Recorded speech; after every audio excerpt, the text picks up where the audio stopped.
Nama-nama anggota kelompok kami yang pertama yaitu Bima Chandra Fauzan, yang kedua saya sendiri Dede Riana, yang ketiga Junita Trisnawati Putri, yang keempat Muhammad Fahri Ramadan, yang kelima Muhammad Adrian Pratama, yang keenam Muhammad Rizky, yang ketujuh Raffi Adriansyah Ahmad, yang kedelapan Oka Andriansyah, dan yang kesembilan Septo Satria. 10. Yang terakhir Aditya Dwi Anggara. Pengertian perilaku kolektif. Perilaku kolektif adalah suatu tindakan yang relatif spontan, tidak terstruktur, dan tidak stabil dari sekelompok orang yang berjuang melawan atau menghilangkan rasa ketidakpuasan dan kecemasan, sehingga kita dapat membedakan antara perilaku kolektif dengan perilaku lainnya.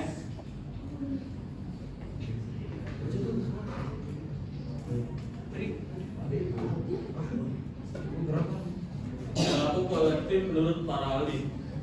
Yang pertama, Wharton dan Hart berpendapat bahwa perilaku kolektif ialah mobilisasi berlandaskan pandangan yang mendefinisikan kembali tindakan sosial. Yang kedua, ada Cohen berpendapat bahwa perilaku kolektif ditandai oleh perilaku yang tidak tersusun, spontan, emosional, dan tidak dapat diduga. Individu yang terlibat dalam perilaku kolektif tanggap terhadap rangsangan tertentu yang mungkin datang dari orang lain dan bersifat khusus. Tiga, ada Ingram dan Terch berpendapat bahwa perilaku kolektif ialah perilaku yang lahir secara spontan, relatif, tidak terorganisir, serta hampir tidak bisa diduga sebelumnya.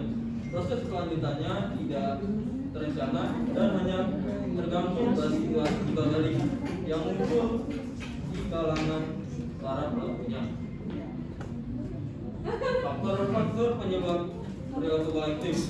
Menurut teori Schleser, perilaku kolektif dapat ditentukan 6 faktor berikut. Yang pertama, kesesuaian struktural. Kedua, ketegangan struktural.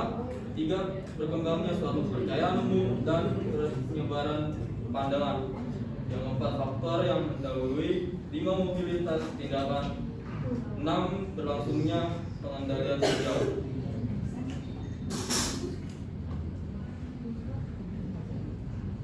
Yang pertama, berkembangnya suatu kepercayaan umum dan penyebaran pandangan. Sebelum suatu perilaku kolektif muncul, para pelaku perilaku kolektif harus memiliki pandangan yang sama mengenai sumber ancaman, jalan keluar, dan cara pencapaian jalan keluar tersebut. Sebagai contoh, perkembangan isu-isu tentang pelecehan suatu agama atau penindasan suatu kelompok yang dapat menyinggung perasaan orang lain. Kedua, faktor yang mendahului. Adanya perbedaan atau kesenjangan di suatu wilayah akan menimbulkan ketegangan yang dapat menimbulkan ketidakpastian.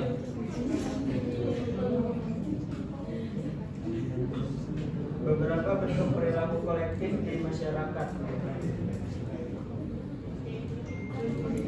1. Kerusuhan massa pada saat konflik tertentu, keributan antar sekelompok atau golongan warga, perampokan yang dilakukan beramai-ramai, aksi premanisme oleh sekelompok orang di jalanan, demo oleh sekelompok orang yang tidak tertib dan mengganggu masyarakat.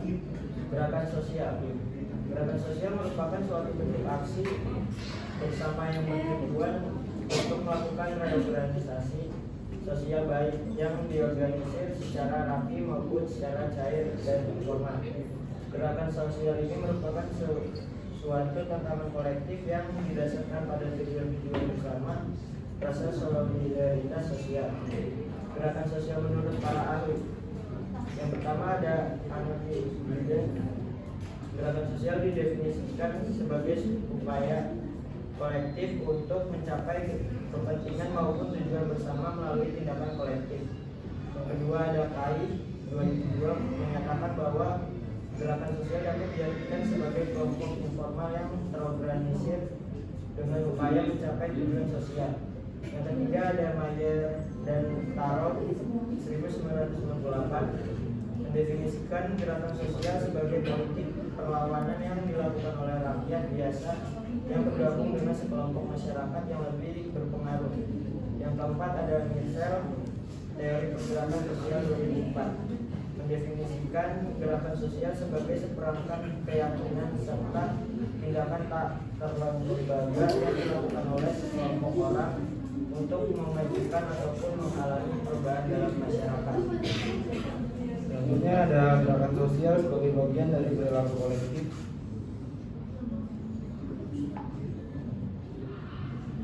Menurut Di Renzo, gerakan sosial adalah perilaku dari sebagian anggota masyarakat untuk mengoreksi kondisi yang banyak menimbulkan problem atau tidak menentu untuk menghasilkan suatu kehidupan yang lebih baik.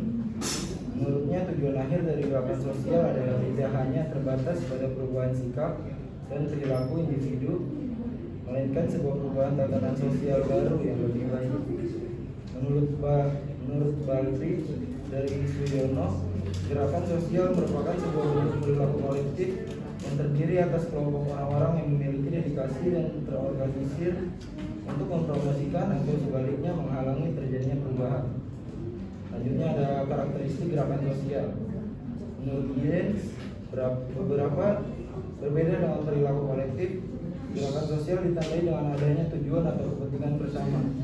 Kepentingan itu dapat berupa mengubah atau mempertahankan masyarakat atau institusi yang ada di dalamnya. Gerakan sosial memiliki 3 karakteristik, di antaranya organisasi internal yang tingkatannya sangat tinggi, 2 gerakan berlangsung dalam waktu yang lama, yang ketiga sengaja mencoba mempertajam organisasi masyarakat itu sendiri. Selanjutnya ada bentuk-bentuk perilaku kolektif. Ada beberapa bentuk. Yang pertama ada crowd, 2 MOB, yang ketiga ada panic, yang keempat ada rumor, yang kelima ada opini publik, dan yang terakhir ada propaganda. Selanjutnya ada faktor-faktor penyebab gerakan sosial. Yang pertama ada karena tidak ada kepuasan individu, subjek individu, ada hubungan antara individu dengan identifikasi pada kelompok yang melakukan gerakan sosial. Ada hubungan antara rutinitas studi yang tidak terstruktur dengan harga diri. Tipe-tipe gerakan sosial menurut Klademan, gerakan sosial terbagi menjadi 2, yaitu proaktif social movement dan reaktif social movement.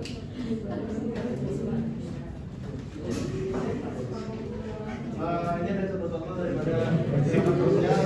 Yang pertama ada alternatif movement yang merupakan salah satu contoh dari gerakan sosial yang bertujuan untuk merubah suatu tindakan tertentu dari individu di masyarakat. Gerakan sosial ini biasanya dilakukan dalam bentuk sosialisasi maupun kampanye dengan sasarannya yaitu individu secara langsung.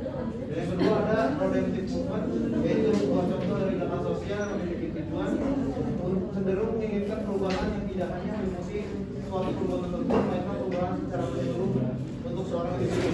Misalnya seperti mengajak individu untuk memperdalam nilai-nilai agama atau mungkin menjadikan individu lebih baik. Yang ketiga ada reformasi movement, merupakan suatu gerakan sosial yang bertujuan diharapkan dapat mengubah pandangan masyarakat tentang isu-isu yang berkembang di masyarakat. Misalnya isu mengenai hak homoseksual dan lain sebagainya. Keempat ada transformative movement, itu contoh daripada gerakan sosial yang memiliki tujuan untuk mengubah masyarakat secara keseluruhan. Misalnya dengan adanya pengubahan pola pikir masyarakat untuk menganut ideologi-ideologi tertentu seperti yang terjadi pada gerakan transformasi yang dilancarkan oleh rezim komunis di Uni Soviet pada tahun 30-an. Dan dikumpulkan juga oleh David Aberle.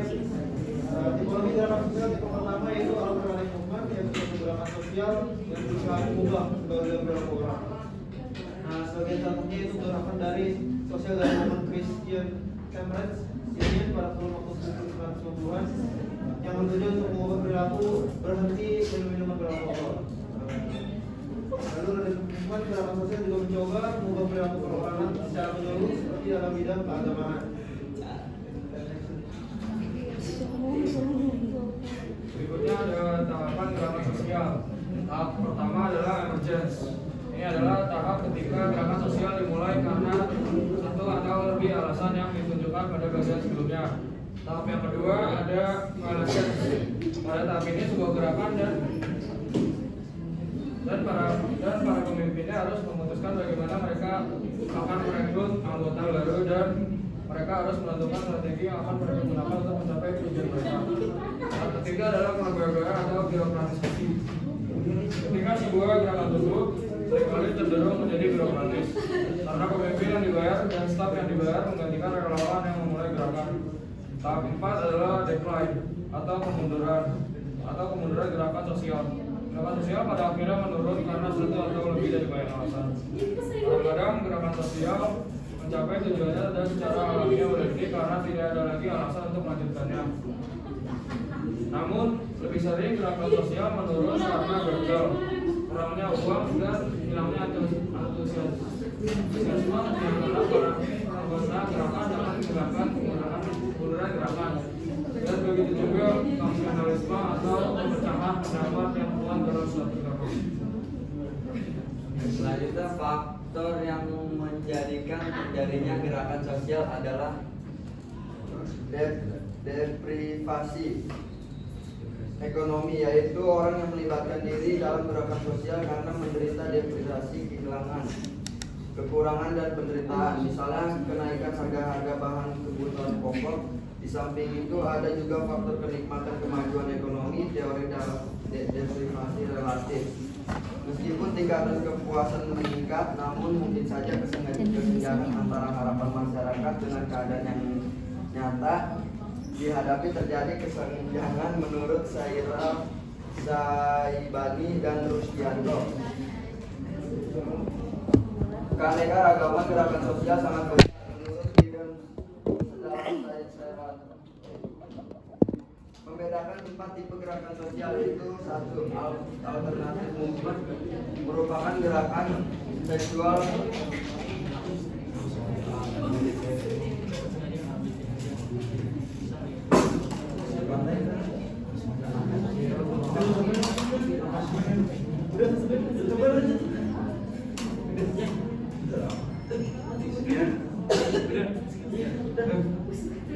Yaudah sih, sekian dari kelompok kami. Wassalamualaikum warahmatullahi wabarakatuh.